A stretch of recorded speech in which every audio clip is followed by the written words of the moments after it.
ಸ್ನೇಹಿತರೆ ನಮಸ್ಕಾರ. ನಾಯ್ಕ್ಸ್ ಎಜುಕೇಷನ್ ಕನ್ನಡದಲ್ಲಿ ಎಕ್ಸೆಲ್ ಸರಣಿಯ 62ನೇ ಸಂಚಿಕೆಗೆ ನಿಮಗೆಲ್ಲ ಹಾರ್ದಿಕವಾದಂಥ ಸ್ವಾಗತ. ಇವತ್ತಿನ ಈ ಸಂಚಿಕೆಯಲ್ಲಿ ನಾನು ಎಕ್ಸೆಲನ್ನು ಯೂಸ್ ಮಾಡಿಕೊಂಡು ಅಟೆಂಡೆನ್ಸ್ ಮಾರ್ಕಿಂಗ್ ಮಾಡೋದು ಹೇಗೆ ಅನ್ನೋದನ್ನು ಎಕ್ಸ್ಪ್ಲೇನ್ ಮಾಡ್ತಾ ಇದ್ದೀನಿ.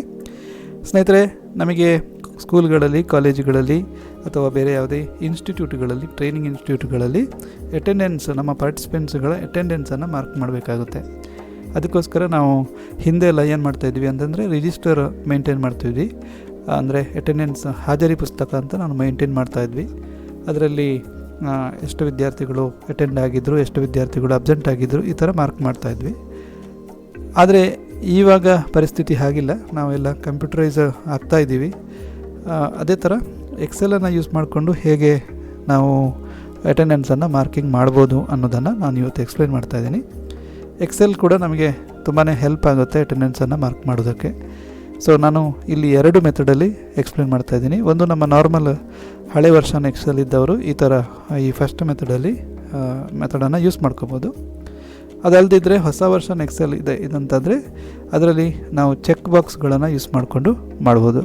ಸೊ ಈಗ ಫಸ್ಟ್ ಮೆಥಡು, ಈಗ ನಾರ್ಮಲ್ ಎಕ್ಸೆಲ್ ಅಂದರೆ ಸ್ವಲ್ಪ ಹಳೆ ವರ್ಷನ್ ಎಕ್ಸೆಲನ್ನು ಯೂಸ್ ಮಾಡಿಕೊಂಡು ನಾವು ಯಾವ ಥರ ಅಟೆಂಡೆನ್ಸ್ ಮಾರ್ಕಿಂಗ್ ಮಾಡ್ಬೋದು ಅಂತ. ಸೊ ಇಲ್ಲಿ ನೋಡಿ, ಹೆಸರು, ಒಂದಷ್ಟು ವಿದ್ಯಾರ್ಥಿಗಳ ಹೆಸರು ಇದೆ, ಮತ್ತು ಇಲ್ಲಿ ಕ್ಲಾಸ್ ನಂಬರ್ಸ್ ಅಥವಾ ಸೆಷನ್ ನಂಬರ್ಸ್ ಇದೆ.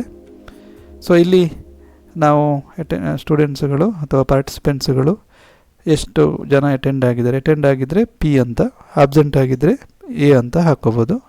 ಆಮೇಲೆ ಅದು ಆಟೋಮೆಟಿಕ್ಕಾಗಿ ಕೌಂಟ್ ಫಾರ್ಮುಲಾ ಹಾಕಿದರೆ ಅವರು ಎಷ್ಟು ಜನ ಅಟೆಂಡ್ ಆಗಿದ್ದಾರೆ, ಎಷ್ಟು ಜನ ಅಬ್ಸೆಂಟ್ ಆಗಿದ್ದಾರೆ, ಪ್ರತಿ ವಿದ್ಯಾರ್ಥಿ ಎಷ್ಟು ಕ್ಲಾಸಿಗೆ ಅಟೆಂಡ್ ಆಗಿದ್ದಾನೆ, ಎಷ್ಟು ಕ್ಲಾಸಿಗೆ ಅಬ್ಸೆಂಟ್ ಆಗಿದ್ದಾನೆ ಅನ್ನೋದು ನಮಗೆ ಇಲ್ಲಿ ಬಂದುಬಿಡುತ್ತೆ. ಸೊ ಇಲ್ಲಿ ನಾನು ಕೌಂಟ್ ಇಫ್ ಫಾರ್ಮುಲಾ ಹಾಕ್ಕೊಂಡು ಇದನ್ನು ಟೋಟಲನ್ನು ಕ್ಯಾಲ್ಕುಲೇಟ್ ಮಾಡಿದ್ದೀನಿ. ಕೌಂಟ್ ಇಫ್ ಫಾರ್ಮುಲಾ ನಾನು ಆಲ್ರೆಡಿ ಒಂದು ವಿಡಿಯೋದಲ್ಲಿ ಎಕ್ಸ್ಪ್ಲೇನ್ ಮಾಡಿದ್ದೀನಿ. ಯಾರಿಗೆಲ್ಲ ಕೌಂಟ್ ಇಫ್ ಫಾರ್ಮುಲಾ ಗೊತ್ತಿಲ್ವೋ ನೀವು ಆ ವಿಡಿಯೋವನ್ನು ನೋಡಿ ದಯವಿಟ್ಟು. ಕೌಂಟ್ ಇಫ್ ಫಾರ್ಮುಲಾ ಮುಖಾಂತರ ನಾನು ಇಲ್ಲಿ ಟೋಟಲನ್ನು ಹಾಕ್ಕೊಂಡಿದ್ದೀನಿ. ಜೊತೆಗೆ ನನಗೆ ಇಮಿಡಿಯೇಟಾಗಿ ಪರ್ಸೆಂಟೇಜ್ ಕೂಡ ಗೊತ್ತಾಗಬೇಕು ಅಂತಂದರೆ, ಎಷ್ಟು ಕ್ಲಾಸಸ್ ಅಟೆಂಡ್ ಆಗಿದ್ದಾನೆ, ಪರ್ಸೆಂಟೇಜ್ ಎಷ್ಟು ಅಟೆಂಡ್ ಆಗಿದ್ದಾನೆ ಅಂತಂದರೆ ನಾವು ಅದನ್ನು ಕೂಡ ಈ ಥರ ಫಾರ್ಮುಲಾ ಹಾಕ್ಕೊಳ್ಬೋದು. ಇಲ್ಲಿ ಏನಿಲ್ಲ, ಟೋಟಲ್ ಅಂದರೆ ಇಲ್ಲಿ ಎಷ್ಟು classes attended divided by total number of sessions. ಅಂದರೆ ಇಲ್ಲಿ ನನಗೆ ಟೋಟಲ್ ನಂಬರ್ ಆಫ್ ಸೆಷನ್ಸು 5 ಇದೆ. ಹಾಗಾಗಿ ಅಟೆಂಡೆಡು ಡಿವೈಡ್ ಬೈ ಕಂಡಕ್ಟೆಡ್ ಅಥವಾ ಟೋಟಲ್ ಇಂಟು 100. ಸೊ ಇಲ್ಲಿ ಆಗ ನಮಗೆ ಪರ್ಸೆಂಟೇಜ್ ಬಂದುಬಿಡುತ್ತೆ. ಸೊ ಈಗ ಇಲ್ಲೊಂದು ವಿದ್ಯಾರ್ಥಿಗೆ ನಾನು ಡಮ್ಮಿ ಒಂದಷ್ಟು ವಿದ್ಯಾರ್ಥಿಗಳಿಗೆ ಅಟೆಂಡೆನ್ಸ್ ಹಾಕ್ತಾ ಹೋಗ್ತೀನಿ. ಪಿ ಅಂದರೆ ಪ್ರೆಸೆಂಟ್ ಅಂಥೇಳಿ ಈ ಥರ ಹಾಕ್ಕೊಳ್ತಾ ಹೋದರೆ ನಮಗೆ ಅಟೆಂಡೆನ್ಸ್ ಮಾರ್ಕಿಂಗ್ ಮಾಡಿದಾಗೆ ಆಗುತ್ತೆ. ಸೊ ಇದು ಒಂದು ಮೆಥಡು, ಸಿಂಪಲ್ ಆಗಿರುವಂಥ ಒಂದು ಮೆಥಡು. ಇದೇ ಥರ ಇನ್ನೊಂದು ಮೆಥಡು ಈ ಥರ ಗೂಗಲ್ ಶೀಟಲ್ಲಿ ನಾನು ಮಾಡಿದ್ದೀನಿ. ಇದು ಹೊಸ ವರ್ಷನ್ ಎಕ್ಸೆಲ್ ಇದ್ದರೆ ಡೈರೆಕ್ಟಾಗಿ ನಿಮಗೆ ಎಕ್ಸೆಲಲ್ಲೇ ಮಾಡ್ಕೋಬೋದು. ಇಲ್ಲ ಅಂತಂದರೆ ಗೂಗಲ್ ಶೀಟ್ ನಮಗೆ ತುಂಬಾ ಉಪಯೋಗಕ್ಕೆ ಬರುತ್ತೆ.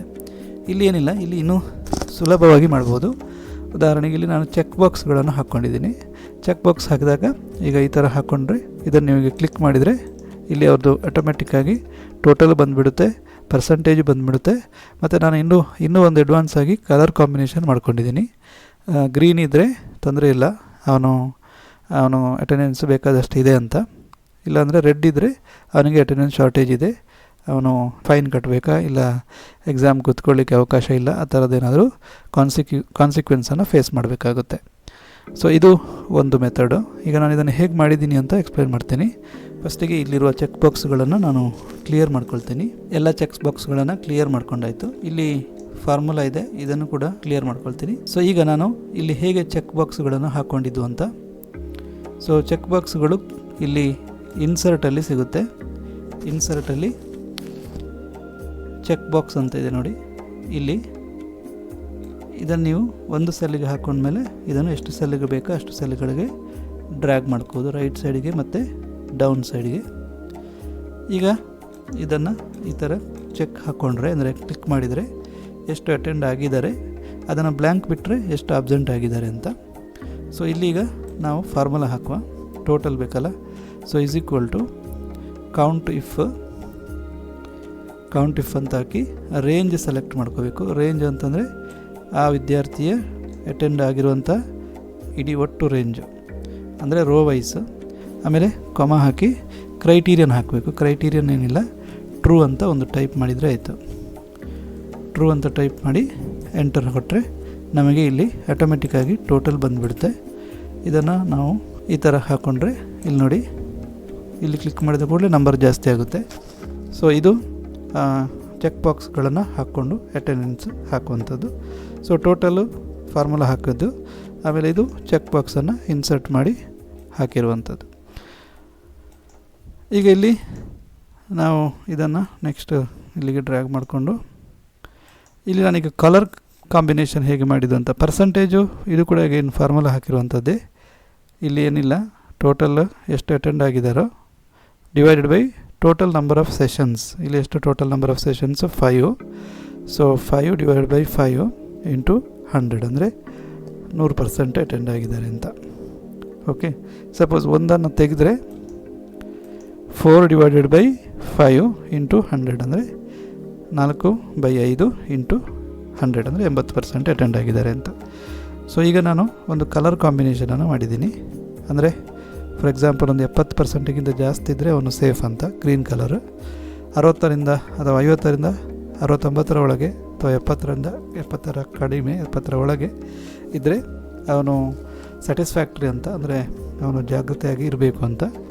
ಇನ್ನು ಅದಕ್ಕಿಂತ ಕಡಿಮೆ ಅಂದರೆ 50ಕ್ಕಿಂತ ಕಡಿಮೆ ಇದ್ದರೆ ಅವನು ಡೇಂಜರ್ ಅಂತೇಳಿ, ಅಂದರೆ ಅವನು ಡೇಂಜರ್ ಝೋನಲ್ಲಿದ್ದಾನೆ, ಒಂದು ಅವನು ಎಕ್ಸಾಮ್ ಬರೀಲಿಕ್ಕೆ ಅವಕಾಶ ಇಲ್ಲ, ಇಲ್ಲಾಂದರೆ ಅವನು ಫೈನ್ ಕಟ್ಟಬೇಕು ಅಂತ, ಆ ಥರದ್ದು. ಸೊ ಅದಕ್ಕೆ ನಾನು ಯಾವ ಥರ ಕಲರ್ ಕಾಂಬಿನೇಷನ್ ಹಾಕಿದ್ದೀನಿ ಅಂತ. ಸೊ ಇಲ್ಲಿ ನಾನು ಇದನ್ನು ಡಿಲೀಟ್ ಮಾಡಿ ತೋರಿಸ್ತೀನಿ. ಫಸ್ಟಿಗೆ ಫಾರ್ಮೇಟನ್ನು ಕ್ಲಿಯರ್ ಮಾಡ್ಕೊಳ್ಳೋಣ. ಸೊ ಎಲ್ಲ ಫಾರ್ಮೇಟು ಕ್ಲಿಯರ್ ಆಯಿತು. ಇದನ್ನೀಗ ಆಲ್ ಬಾರ್ಡರ್ ಮಾಡಿ ಸೆಂಟರ್ ಮಾಡ್ಕೊಳ್ಳೋಣ, ಮತ್ತು ಸ್ವಲ್ಪ ಫಾಂಟ್ ಸೈಜು ದೊಡ್ಡದು ಮಾಡ್ಕೊಳ್ಳೋಣ. Okay, yes. ಈಗ ಕಲರ್ ಕಾಂಬಿನೇಷನು ಹೇಗೆ ಅಂತ ಫಸ್ಟಿಗೆ ಇದನ್ನು ಸೆಲೆಕ್ಟ್ ಮಾಡ್ಕೊಳ್ಳೋಣ. ನೆಕ್ಸ್ಟ್ ಕಲರ್ ಕಾಂಬಿನೇಷನ್ ಫಾರ್ಮೇಟಲ್ಲಿರುತ್ತೆ, ಕಂಡೀಷನಲ್ ಫಾರ್ಮೇಟಿಂಗ್. ಇಲ್ಲಿ ನಾವು ಸಿಂಗಲ್ ಕಲರಲ್ಲಿ ಸೆಲೆಕ್ಟ್ ಮಾಡ್ಕೋಬೇಕು, ಸಿಂಗಲ್ ಕಲರಲ್ಲಿ, ಮತ್ತು ರೇಂಜ್ ಇಲ್ಲಿ ಹಾಕ್ಕೋಬೇಕು. ಆಮೇಲೆ ನಾನು ಹೇಳಿದಾಗೆ 70ಕ್ಕಿಂತ ಜಾಸ್ತಿ ಇದ್ದರೆ, ಅಂದರೆ ಮೋರ್ ದೆನ್ 70 ಇದ್ದರೆ ಅಥವಾ greater than or equal to 70 ಇದ್ದರೆ ಅವನು ಸೇಫ್ ಅಂತ, ಅವನಿಗೆ ಗ್ರೀನ್ ಕಲರ್ ಬರಬೇಕು, ಈ ಥರ. ನೆಕ್ಸ್ಟ್ ಇನ್ನೊಂದು add another formula, same range in between, ಎಷ್ಟು ಇನ್ ಬಿಟ್ವೀನ್ ಅಥವಾ ಈಸ್ ಬಿಟ್ವೀನ್ 50ರಿಂದ 69 ಒಳಗೆ, 69 ಒಳಗಡೆ ಅಟೆಂಡೆನ್ಸ್ ಇದ್ದರೆ ಅವನು ಸ್ವಲ್ಪ ಗ್ರೇ ಕಲರ್ ಹಾಕ್ಕೋಬೋದು, ಅಂದರೆ ಅವನು ಸ್ಯಾಟಿಸ್ಫ್ಯಾಕ್ಟ್ರಿ ಅಂತ ಅದನ್ನು ಹಾಕ್ಕೋಬೋದು. ಇನ್ನು ಅದಕ್ಕಿಂತ ಕಡಿಮೆ ಇದೆ ಅಂತಂದರೆ, ಅಂದರೆ ಲೆಸ್ ದ್ಯಾನ್ 50 ಅಂತ ಇದ್ದರೆ, ಲೆಸ್ ದ್ಯಾನ್ 50 ಇದ್ದರೆ ಅವನು ಡೇಂಜರ್ ಅಂತಲ್ಲಿ, ಅಂದರೆ ಅವನು ಫೈನ್ ಕಟ್ಟಬೇಕಾಗುತ್ತೆ ಅಂತ. ಸೊ ಈ ಥರ ಮಾಡಿ 3 ಫಾರ್ಮುಲಾವನ್ನು ಅಥವಾ 3 ಕಂಡೀಷನಲ್ ಫಾರ್ಮೇಟ್ಸನ್ನು ಇಲ್ಲಿ ಹಾಕ್ಕೊಂಡಿದ್ದೀನಿ. ಈಗ ನೀವು ಇದನ್ನು ಕ್ಲೋಸ್ ಮಾಡ್ಕೋಬೋದು. ಈಗ ನೋಡಿ, ಇವೆರಡು ಗ್ರೀನ್ ಕಲರು. ಈಗ ನೀವು ಅಟೆಂಡೆನ್ಸ್ ಕೊಡ್ತಾ ಹೋದಾಗೆ ಅದು ಕಲರ್ ಚೇಂಜ್ ಆಗ್ತಾ ಹೋಗುತ್ತೆ. ಸೊ ಈ ಥರ ಕಲರ್ ಕಾಂಬಿನೇಷನ್ ಕೂಡ ಮಾಡ್ಕೋಬೋದು. ಓಕೆ, ಸೊ ಇದು ಎಕ್ಸೆಲಲ್ಲಿ ಗೂಗಲ್ ಶೀಟನ್ನು ಯೂಸ್ ಮಾಡಿಕೊಂಡು ಹೇಗೆ ಅಟೆಂಡೆನ್ಸ್ ಮಾರ್ಕ್ ಮಾಡೋದು ಅಂತ. ಸೊ ನಿಮಗೆ ಯಾವುದು ಸುಲಭ ಅನಿಸುತ್ತೋ ಅದನ್ನು ನೀವು ಮಾಡ್ಕೋಬೋದು.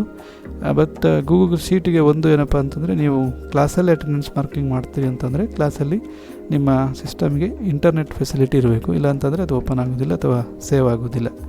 ಸೊ ಇಂಟರ್ನೆಟ್ ಫೆಸಿಲಿಟಿ ಇಲ್ಲ ಅಂತ ಇದ್ದರೆ ನೀವು ನಾರ್ಮಲ್ ಎಕ್ಸೆಲಲ್ಲಿ ಮಾಡ್ಕೋಬೋದು, ಆಮೇಲೆ ಬಂದು ಗೂಗಲ್ ಶೀಟಿಗೆ ಹಾಕ್ಕೋಬೋದು. ಇಲ್ಲ ಇಂಟರ್ನೆಟ್ ಫೆಸಿಲಿಟಿ ಇದೆ ಅಂತಂದರೆ ಡೈರೆಕ್ಟಾಗಿ ಗೂಗಲ್ ಶೀಟಲ್ಲಿ ಈ ಥರ ಮಾರ್ಕಿಂಗ್ ಮಾಡ್ಕೋಬೋದು, ಚೆಕ್ ಬಾಕ್ಸ್ ಹಾಕ್ಕೊಂಡು. ಸೊ ಹೋಪ್ಫುಲಿ ಈ ವಿಡಿಯೋ ನಿಮಗೆ ಇಷ್ಟ ಆಯಿತು ಅಂತ ಅಂದ್ಕೊಳ್ತೀನಿ. ಈ ವಿಡಿಯೋ ನಿಮಗೆ ಇಷ್ಟ ಆದರೆ ದಯವಿಟ್ಟು ಇದನ್ನು ಲೈಕ್ ಮಾಡಿ, ಹಾಗೆ ನಿಮ್ಮ ಫ್ರೆಂಡ್ಸ್ಗಳ ಜೊತೆ ಎಲ್ಲ ಶೇರ್ ಮಾಡ್ಕೊಳ್ಳಿ, ಯಾಕಂದರೆ ಅವರಿಗೂ ಗೊತ್ತಾಗಲಿ. ಜೊತೆಗೆ ನನ್ನ ಈ ಚಾನಲನ್ನು ಸಬ್ಸ್ಕ್ರೈಬ್ ಮಾಡ್ಕೊಳ್ಳಿ ಅಂತ ರಿಕ್ವೆಸ್ಟ್ ಮಾಡ್ಕೊಳ್ತಾ ಇವತ್ತಿನ ಈ ವಿಡಿಯೋನ ಇಲ್ಲಿಗೆ ಮುಗಿಸ್ತಾ ಇದ್ದೀನಿ. ನಮಸ್ಕಾರ.